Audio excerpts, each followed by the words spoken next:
বা বাংলাদেশ জামাতে ইসলামী যেটাই বলেন, বাংলাদেশে এখন ইসলাম নিয়ে কিছু রাজনৈতিক সংগঠন তৈরি করা হয়েছে, যেগুলো ওরা আমাদের দেখাচ্ছে যে আমরা ইসলাম নিয়ে কথা বলছি, আমরা ইসলাম প্রতিষ্ঠার জন্য চেষ্টা করছি।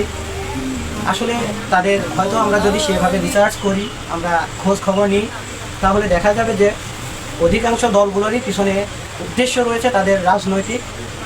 তারা ক্ষমতা চায়, তারা মূলত যেটা আমাদের দেখাতে চাচ্ছে যে আমরা ইসলাম প্রতিষ্ঠার জন্য কাজ করছি। তাদের উদ্দেশ্য এবং মনের নিয়ে কখনোই মিল হচ্ছে না।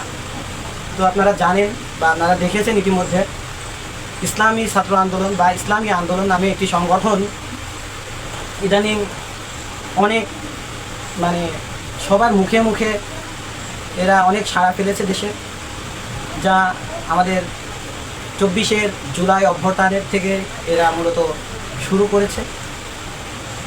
তো এদের উদ্দেশ্য